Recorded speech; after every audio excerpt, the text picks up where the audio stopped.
Here to respond, the Democratic candidate for governor of Florida, the Tallahassee Mayor Andrew Gillum. Mr. Mayor, good afternoon and welcome to Fox News Channel. Thank you so much. Good afternoon to you. Thank you for having me. Of course, your opponents outspent you in candidate funds, $106 million to less than $7 million. You never led in a poll. You were fourth among Democrats in most of the polls. In the last 2 weeks, you surged, and when all the votes were counted last night, you beat a woman from a Florida Democratic political dynasty and all the rest. How did you do that? Well, I'll tell you, it was a slow and steady process of 18 months. I literally moved around this state retailing my way through neighborhood associations, church conferences, anybody who we could get to talk to us.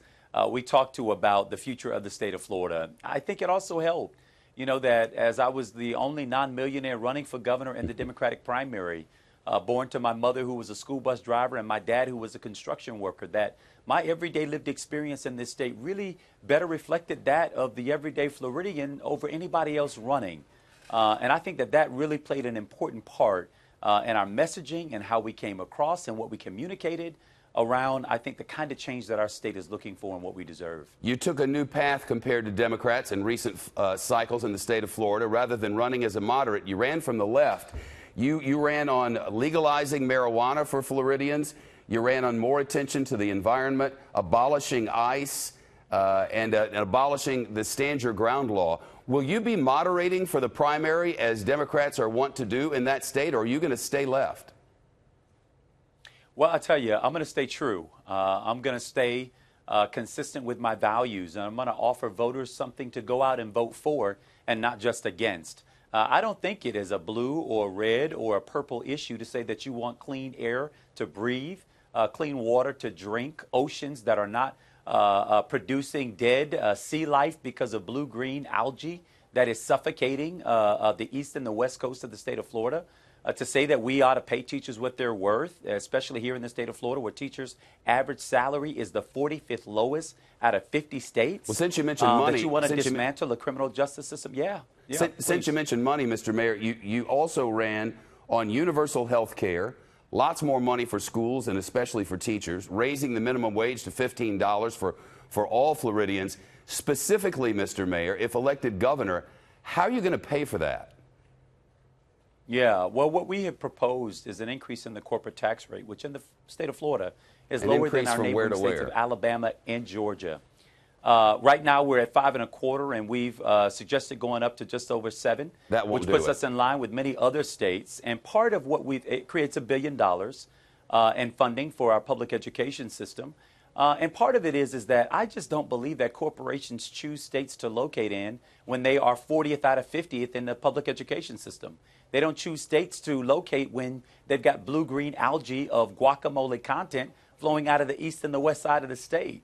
Good corporations choose places where they can identify a good, strong workforce, where they can be ensured that their employees will enjoy a good quality of life. That's simply what we're offering here, and I think that that's how we're going to grow, in my opinion, a more robust Florida economy. Analysts I've heard, too, have said the others didn't pay much attention to you in this primary because you were so far back.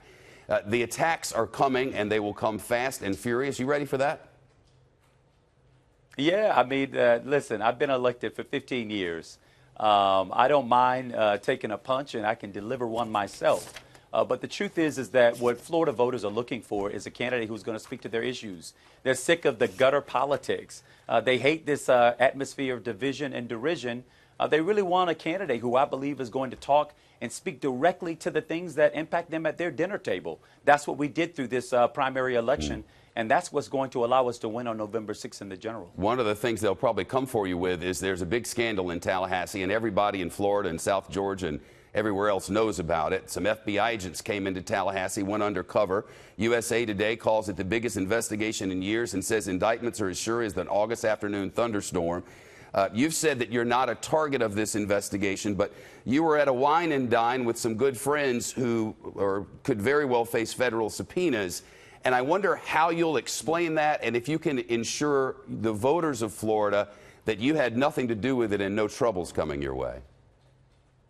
Yeah, well, I'll tell you, I've got no doubt in saying that I don't expect any trouble my way because I know my conscience, I know how I vote, I know what my values and principles are. The difference between me and Ron DeSantis, obviously, when it comes to the FBI, is that I've welcomed their investigation to get to the bottom of any corruption that might exist. In his case, he and Donald Trump have done everything that they could to undermine the FBI. That is, in my opinion, where we draw a strong difference with each other. And again, I'm happy to talk about what the issues are in this race. I'm not going to be lectured, however, by any of my opponents, certainly not Ron DeSantis and Donald Trump, about the FBI, especially given the way in which we have handled their investigation into any impropriety done by any individual. By comparison to how they do. Your November opponent, Ron DeSantis, as mentioned, was on Fox News Channel this morning. And since then, there has been a bubbling on the internet. It's trending. It's at the top of most political websites. Something that he said to our host, Sandra Smith, regarding the upcoming election. I want to let our viewers hear what was said. So we've got to work hard to make sure that we continue Florida going in a good direction. Let's build off the success we've had on Governor Scott. The last thing we need to do is to monkey this up by trying to embrace a socialist agenda with huge tax increases and bankrupting the state. It was the monkey this up part. Sir, your response. Yeah, that part wasn't lost on me. It's very clear that Mr. DeSantis is taking a page directly from the campaign manual of Donald Trump. But I think he's got another thing coming to him. If he thinks that in today's day and age, Florida voters are going to respond to that level of derision and division, they're sick of it. What we're trying to offer in this race is a North Star for where we want to go as a state. Was that racist or a figment of speech? Well, in the handbook of Donald Trump, they no longer do whistle calls. They're now using full bullhorns. And that was a bullhorn? And what I've got to say about that is that we've got to make sure that we stay focused, I think, on the issues that confront everyday people. I'm not going to get down in the gutter with DeSantis and Trump. There's enough of that going on. I'm going to try and stay high and try to talk about what the North Star and the future is for the state of Florida and the people of this state. And I think that's what people want. They're just so sick of this divisive, derisive politics that have been coming out of Washington and has now infiltrated the politics of this state vis-a-vis Ron DeSantis. He's very clear on day one that he's willing to go down to the gutter. In our opinion, we're going to win this race because we're going to stay high and we're going to remind Floridians of what the true spirit of the American way is. And that's what I'm going to do as governor, help us reach that high mark as a state so that we're a leader again and not a back-of-the-pack state. I got 30 seconds left. What'd you say to your kids last night? Oh, my gosh. Well, Shep, they were with me as we saw the results coming in, and I don't mind sharing with you that they had zero interest as they rolled in. We just enjoyed each other, loved on each other, and am so blessed. All the best. Thank you again. Thanks for coming on Fox News Channel.